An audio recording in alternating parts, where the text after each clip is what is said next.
Olá, eu sou Mariana Paz Enciso, sou formada como engenheira agrônoma agroecóloga pela Universidade Nacional de Salta, na Argentina, e estou radicada aqui no Brasil já faz mais de 5 anos.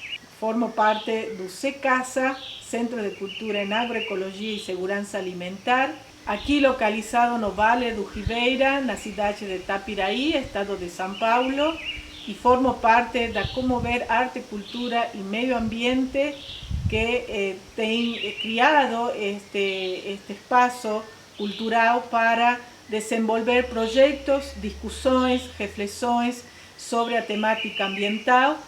Então, aqui vou apresentar dois conceitos sobre a segurança alimentar e sobre a cultura.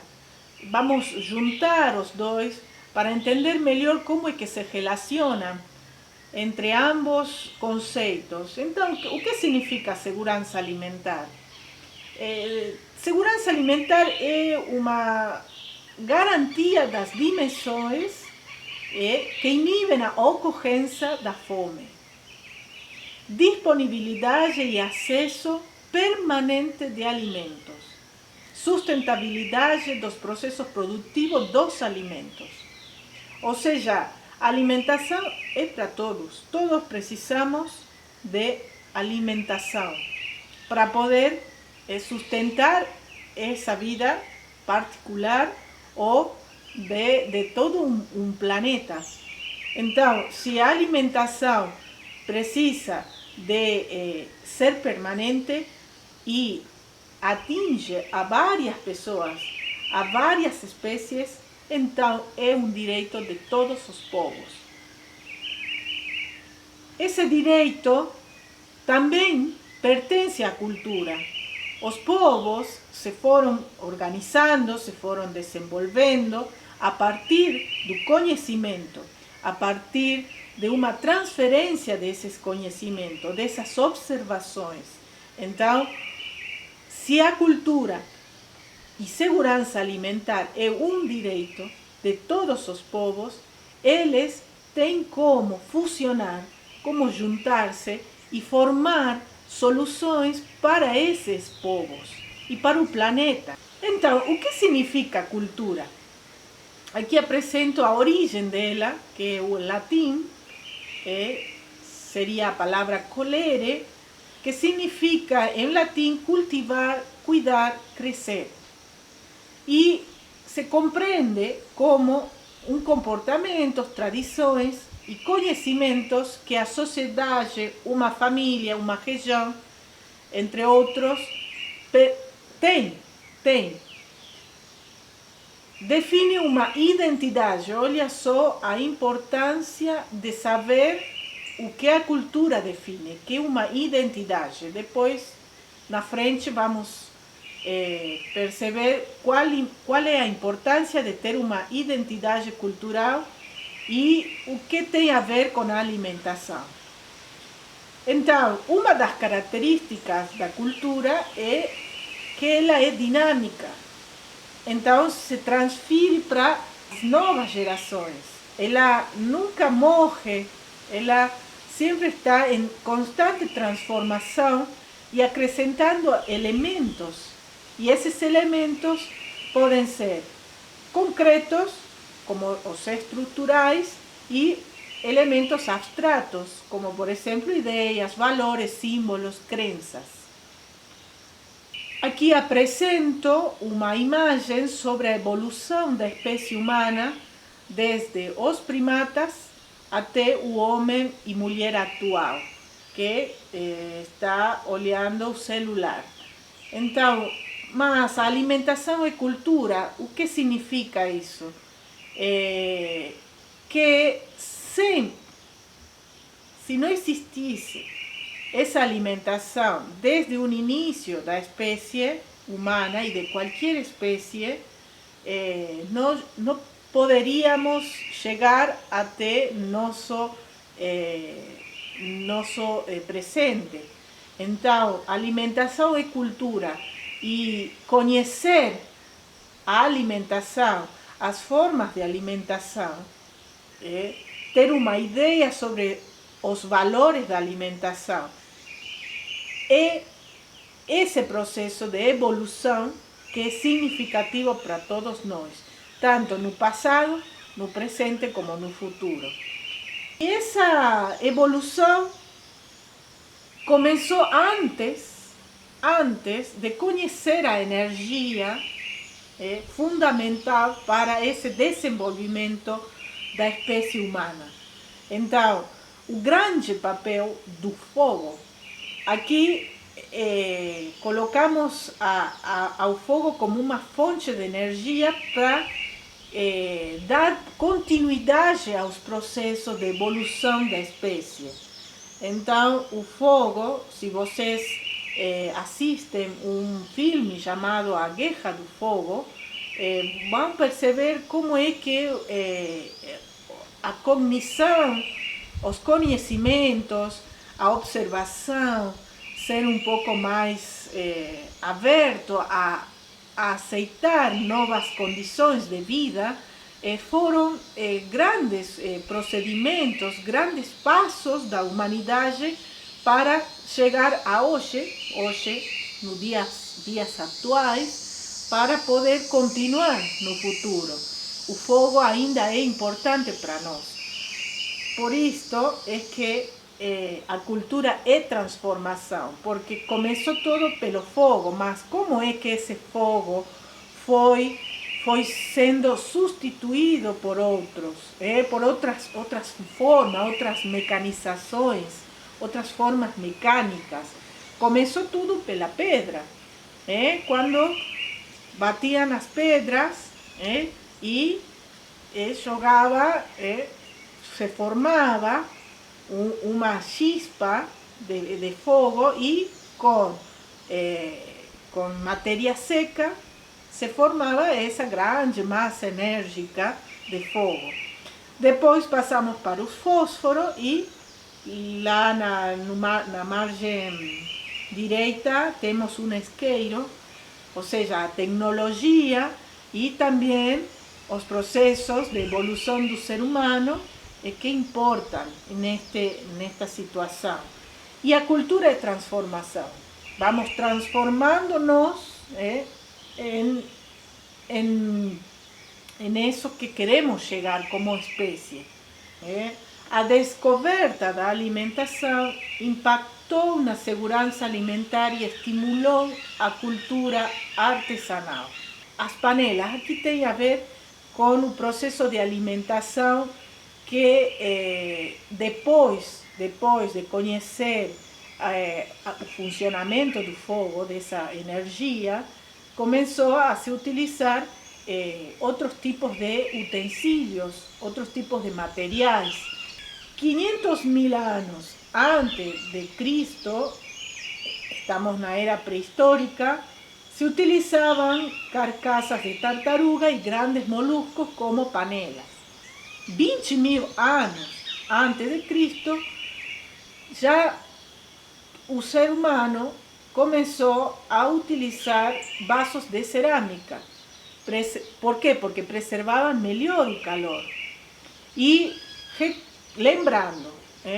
lembrando que nessa era o clima era muito mais frio, então precisávamos mais de preservar líquidos, água quente, e isso formou parte também da construção da cultura, do artesanato e da utilização de material como barro, argila, a cerâmica, a utilização de fornos, e tudo por quê? Porque o ser humano começou a entender que a alimentação tinha que ser segura.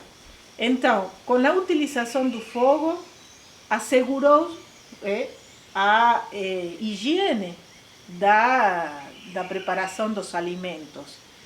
Já começou a entender que com o fogo podia eliminar bactérias, vírus com o fogo.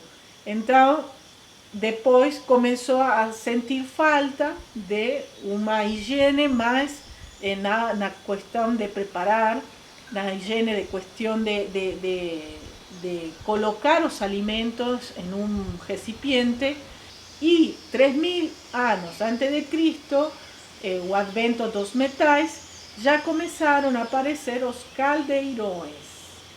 Na Idade Média, no século XV, caldeirões de ferro e de barro, e a Idade Moderna, no século XVII, frigideira, chaleira, panelas de metais, e século XIX, panelas de alumínio e aço inoxidável.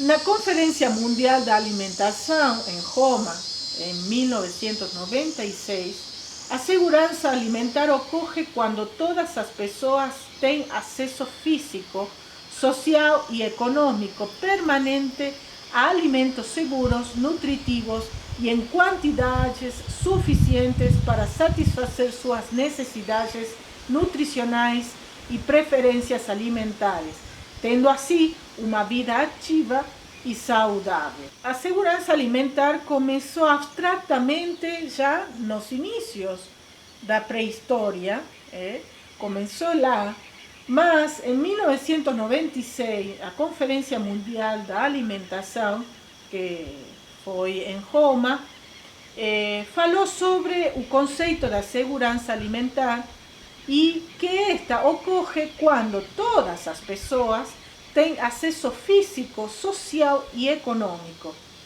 e que esses alimentos são permanentes, são nutritivos e em quantidades suficientes para satisfazer suas necessidades nutricionais e preferências alimentares, tendo assim uma vida ativa e saudável.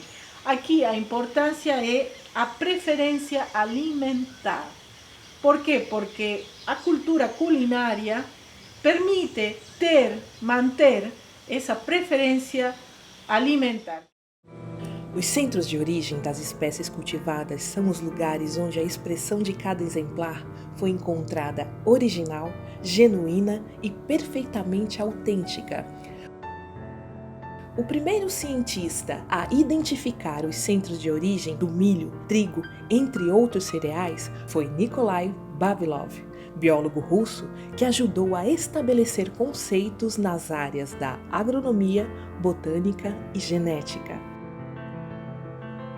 Para Vavilov, os centros de origem não somente representam uma diversidade de parentes selvagens, também são uma indicação da existência de parentes naturais de plantas domesticadas, o que significa que os centros de origem são regiões onde as espécies genuínas podem passar por processos de cruzamentos e torná-las domésticas. Um dos mais importantes exemplos arqueológicos é o cultivo do milho. O antecessor desta espécie é o teosinte. Foi descoberto no México e em outras partes da América Central. O teosinte apareceu há uns 8.000 anos e sua domesticação foi alcançando resultados em diferentes tipos de milho. Atualmente, o ancestral do milho é considerado erva daninha, cuja morfologia se diferencia do milho comestível pela grande altura e muitas ramificações, além do que a espiga do teosinte contém menor quantidade de grãos. Outro arquétipo de cultivo com centro de origem na América Central é a famosa mandioca, yuca ou macaxeira. A depender do país, é atribuído um ou outro nome. Alguns autores e pesquisadores ainda discutem o centro de origem da espécie, tendo a incluir a região amazônica do Brasil. Segundo descobertas ancestrais, em análises de resíduos de milho de mandioca, em fezes humanas ou em tipos de fornos estruturados para cozinhar as raízes, concluíram que o centro de origem é a América Latina. A mandioca foi domesticada há 9.000 anos antes de Cristo e, segundo dados históricos, os povos indígenas foram os primeiros a utilizá-la. Isso significa que foi cultivada em várias regiões, considerando-a um recurso pré-histórico dos indígenas. O parente selvagem da mandioca ainda está presente com porte de árvore, sendo mais tóxica que a mandioca domesticada. O tomate, amigo das saladas e molhos, tem seu centro de origem nos Andes da América Latina. Antigamente era chamado pelos índios astecas como Xictomatl. Já os conquistadores da Espanha pronunciaram tomate. O tipo silvestre do tomate foi encontrado como tomate verde, mais ácido e de pouca duração. Acredita-se que chegou na Espanha pelas viagens dos conquistadores em 1540. Atualmente, é um dos frutos mais consumidos mundialmente por seu rápido, fácil e nutritivo jeito de ser consumido. Tem altos conteúdos de licopeno, uma substância antioxidante que ajuda no tratamento de alguns tipos de câncer. É notório que a América Latina concentra centenas de centros de origem, principalmente de espécies como feijão, cacau, batata, abóbora, entre outros.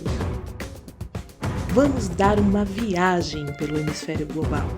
Muitos alimentos que atualmente são consumidos em grandes escalas não tiveram centro de origem em nosso continente, porém foram trazidos durante as conquistas. Esse é o caso da banana, originária do sul asiático. Foi levada para a África e Mediterrâneo, espalhou-se pelas Ilhas Canárias na Espanha no século XV e chegou na América no início dos anos 1500. A presença da banana é percebida nos desenhos dos santuários budistas. Seu nome tem origem no antigo grego como platô, que significa comprido. Faz referências ao comprimento das folhas, frutos e troncos das bananeiras. Rica em amido, que transforma-se em açúcar, principalmente a variedade Cavendish, que representa quase 50% da produção mundial.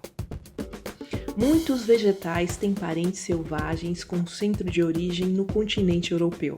Este é o caso do repolho, ervilha, pera, aveia, alho poró, entre outros. Algumas espécies da família das crucíferas, como brócolis, provêm da Grécia, Turquia e Síria, lugares de clima temperado, onde desenvolveram sua domesticação a partir do parente silvestre, o repolho. Conhecer os centros de origem dos cultivos é conhecer a evolução da nossa alimentação e o desenvolvimento humano de todas as formas de vida. O impacto causado pelos cruzamentos naturais e as manipulações realizadas afetaram o meio ambiente. Esta situação nos convida a resgatar o valor nutricional autêntico e verdadeiro, sendo um grande desafio para os estudos e análises que, junto à história, as viagens geográficas e a relação com os povos originários, serão os descobridores do tesouro da verdadeira biodiversidade.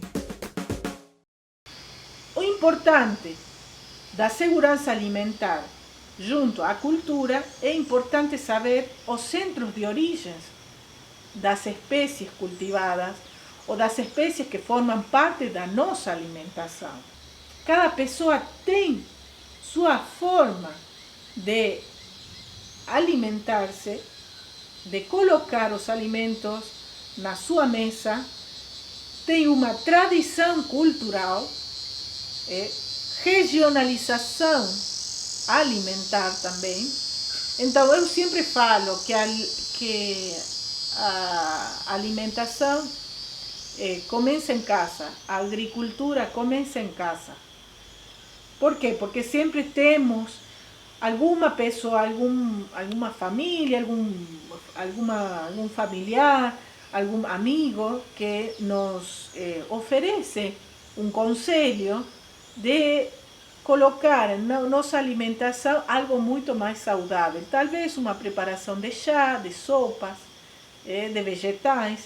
Então, temos uma tradição cultural que não começa na agricultura, começa em casa e começa já em períodos pré-históricos.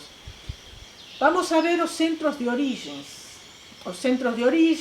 das plantas e das culturas dos povos. Então, o que são os centros de origens?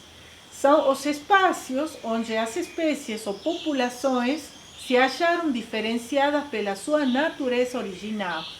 Isto significa que essas espécies foram achadas em um formato silvestre, selvagem. ¿sí? Ou seja, sua forma original não foi domesticado, como foi, por exemplo, o milho, o feijão. Essas espécies se acharam originais para depois ser domesticadas. Os centros de origem dos alimentos contribuíram e contribuem ainda com a cultura dos povos. Os centros de origem, combinados com a cultura, geram essa biodiversidade. O Brasil é biodiversidade pura, é uma diversidade abrangente. E então, conhecer o conceito desses centros de origem permite à sociedade perpetuar a cultura no sentido transformador para as próximas gerações. Os últimos anos se vem falando sempre da sustentabilidade. Justamente a sustentabilidade é o aproveitamento do presente sem faltar para as próximas gerações. Sempre estamos pensando que os processos, tanto culturais como ambientais, da alimentação, nutricionais, têm que ser processos transformadores que deixem para as próximas gerações novos motivos, novas ideias para dar continuidade a todo o nosso trabalho do presente. Então, aqui temos a feijoada, que tem a ver com os centros de origem. A feijoada está constituída pela carne mais vegetais, feijão preto e mandioca em processo de transformação como farinha, não? Então falam assim, a feijoada tem uma história incrível para o Brasil e para o mundo, porque aí é que está a identidade cultural. A feijoada é uma identidade do Brasil. Então falam assim, a carne mais vegetais comiam os europeus. O feijão preto cultivava os indígenas, a mandioca também. E os africanos, que eram os escravizados do tempo antigo do Brasil, eles se adaptaram a essa costume de comer. Então, o que significa com os centros de origem? Que, por exemplo, feijão preto. Quem trouxe o feijão preto? Ainda continua o cultivo do feijão preto aqui? Ainda continua a demanda desse feijão? Se cultiva feijão preto aqui? Claro que sim. Então, esse feijão preto e a mandioca já se cultivava aqui. É um centro de origem no Brasil desses dois alimentos, desses dois cultivos. E nós fuimos adaptando, fuimos agregando elementos a essa cultura culinária e que também forma parte de outros tipos de cultura. Aqui trouxe para vocês a tradição cultural que para André Lucy disse assim: um olhar mais atento sobre a alimentação permite compreender formas de viver e de se comportar de diferentes grupos sociais. Depois, para Maria Conceição Oliveira, do projeto Comida de Imigrante, ela fala assim: é possível descobrir a forma como um povo vive analisando como ele se relaciona com os alimentos. É na comida que você tem a preservação da memória de um povo. Quão importante é essa frase? É na comida que você tem a preservação da memória de um povo. A alimentação forma parte da tradição cultural. E essa cultura, essa tradição vai sendo transmitida forma uma transferência, um dinamismo entre gerações. E o que não se tem que perder é os centros de origem de tudo isso. Vamos então à regionalização socioalimentar. Preservação da cultura local a partir da alimentação. Essa alimentação tem a ver com o ambiente, com a região. Se é que é possível cultivar feijão em um lugar, onde se cultiva em maiores quantidades, de onde é que se importa trigo, de onde é que a cultura foi sendo transmitida de gerações em gerações. A regionalização socioalimentar é cuidar o meio ambiente e a sociedade, é a defesa dos recursos naturais nativos e alimentos regionais, é a proposta de transformação frente aos problemas da fome, que é uma proposta, tanto alimentação e cultura, é um direito humano. E aqui chegamos aos tipos de cultura. A cultura popular, que é uma manifestação cultural da dança, música, literatura e entre outros, onde o povo produz e participa e surgem as tradições. Desse povo surgem as tradições. Por exemplo, festa junina. Em festa junina, os alimentos, as pessoas não somente dançam, não somente cantam, também tem todo um esquema, uma estrutura alimentar, como o milho, apresenta o milho, amendoim, pinhão, mandioca, bebidas, vinho quente, gengibre como água ardente, os preparados desses alimentos, bolo, tapioca. E vocês podem olhar, podem ler um livro de Luiz da Câmara Cascudo, escritor e autor do livro História da Alimentação no Brasil.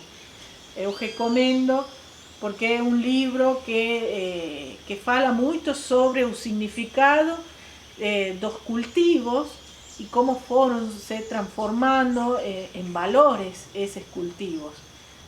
Aqui apresento a identidade cultural na segurança alimentar. A identidade cultural é um conjunto híbrido e maleável de elementos que formam a cultura identitária de um povo, ou seja, que fazem com que um povo se reconheça enquanto grupamento cultural que se distingue dos outros. E este conceito de identidade cultural faz para Resende, para a autora Resende, que o povo tem um pertencimento, prende para ele, abraça para ele. E esse pertencimento faz com que se reconheça a partir do que não é o povo. Ou seja, aí trouxe uma frase que diz assim: eu sou pelo que não sou. E um exemplo, sou mais brasileiro que a feijoada. Ou seja, a feijoada é uma identidade brasileira. E quando eu tenho que me caracterizar ou tenho que me identificar como brasileiro, trago uma feijoada, a palavra feijoada, e a feijoada é uma alimentação, é uma comida que tem seus ingredientes e que tem uma história e tem centros de origens. Ou seja, que importante é a cultura quando nos identificamos e a alimentação que trouxe todos esses ingredientes dentro, não somente os cultivos, as espécies, um prato, traz toda uma história, traz todo um contexto social, traz todo um contexto cultural. Então, a identidade de um povo é fundamental e a alimentação é isso. Transmitir segurança pela música. Nossa, que importante, transmitir segurança alimentar pela música. A música também constitui um museu de palavras, um museu de histórias. A cultura musical é o esqueleto da segurança alimentar. Por quê? Porque a música relata história, relata a biologia, botânica, a sociologia, política, a biodiversidade de uma região, de um país, de um povo, de uma comunidade, de uma história. E aqui dou um exemplo sobre alguns cantores, escritores, compositores famosos, como Chico Buarque, com a música Feijoada completa, Dorival Caymmi, que também tem a música como, por exemplo, Você Já Foi à Bahia, ou também tem a música Vatapá. Vatapá é uma comida nordestina. Djavan também, que farinha sua música, e Zeca Pagodinho com a música Caviar. Depois vocês que conhecem as redes sociais podem investigar e escutar as letras. Vamos para as plantas pan.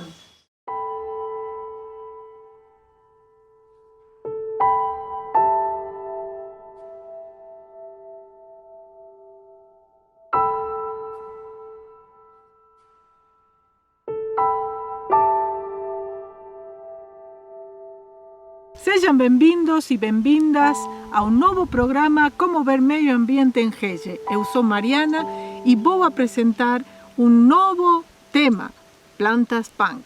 Vamos lá! Estamos aqui no Centro de Cultura em Agroecologia e Segurança Alimentar, na área das plantas alimentícias não convencionais. Estas são as famosas, umas das famosas plantas punk que se encontram aqui na área. Ela é a capuchina, se consome as folhas ensaladas como as flores, também as sementes refolgadas, se consomem acompanhada com outro tipo de alimento, como arroz, que seja semente.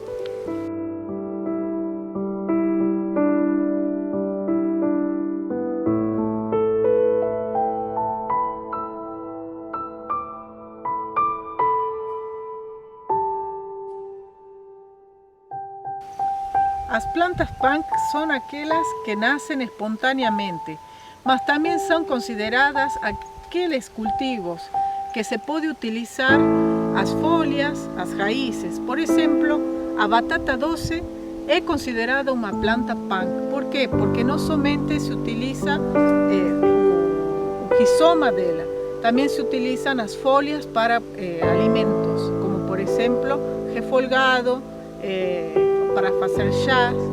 Então, as plantas punk não somente são aquelas que nascem espontaneamente na calçada, na beira da estrada, também são aquelas, por exemplo, aqui temos a cúrcuma.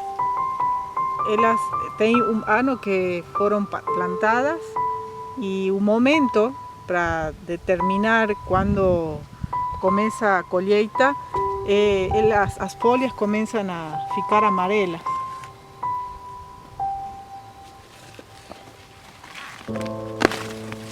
Olha aí.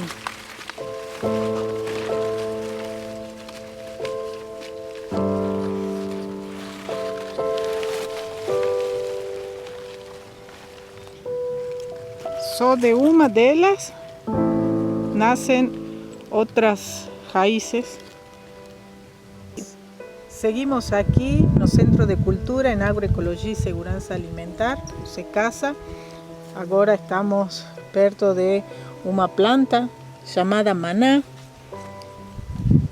Aqui tem os frutos. Depois de um ano de plantação, ela já está mostrando seus frutos, que ao final do ciclo eles ficam vermelhos.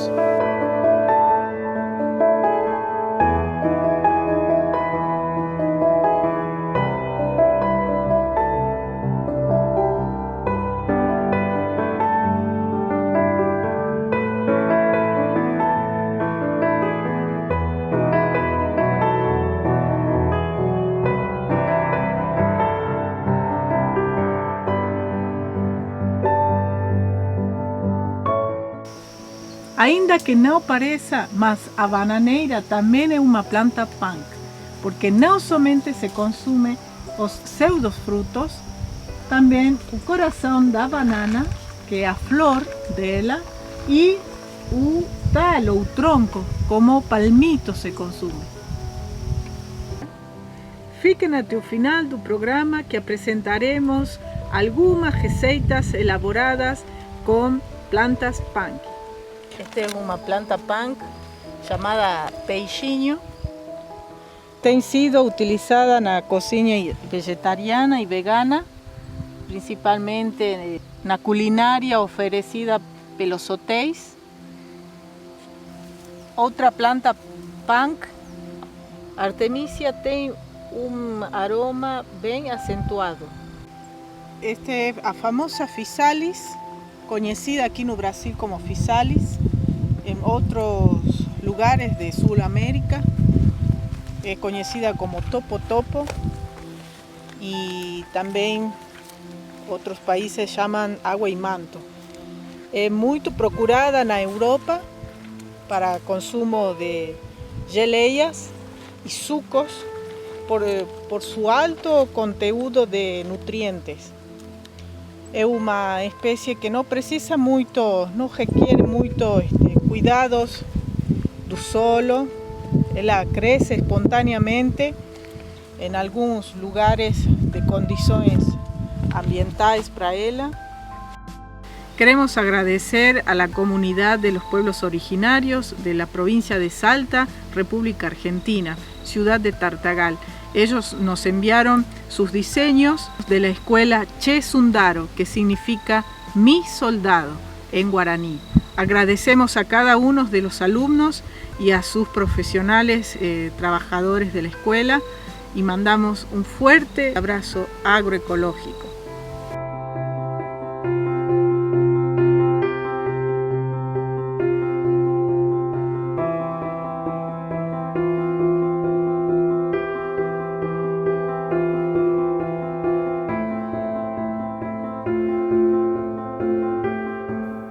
Escutar as crianças por meio de seus desenhos é a melhor forma de construir o futuro que eles projetam e imaginam para o mundo inteiro.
Então, como vocês perceberam no vídeo, as plantas punk são essas plantas que não se consideram uma alimentação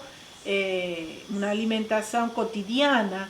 São plantas que vocês acham na beira da estrada, na rua, na calçada, e elas formam parte também de uma alimentação, só que nos últimos anos foram sendo investigadas e chegaram mais a 600 plantas punks que se podem preparar, se pueden consumir crudas, se pueden cocinar, pueden ser transformadas en otros preparados y forma parte de una cultura que vai se transmitindo aos poucos às novas gerações.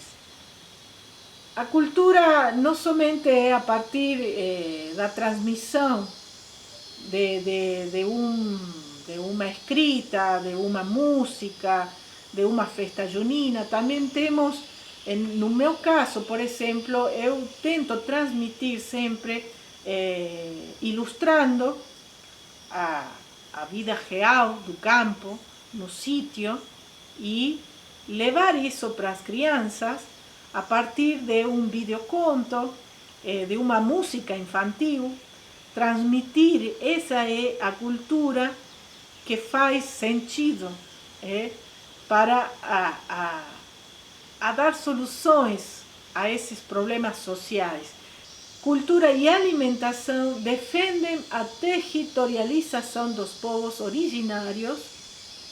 A cultura tem que ser um olhar transversal da sociedade para solucionar os problemas ambientais e desigualdades sociais.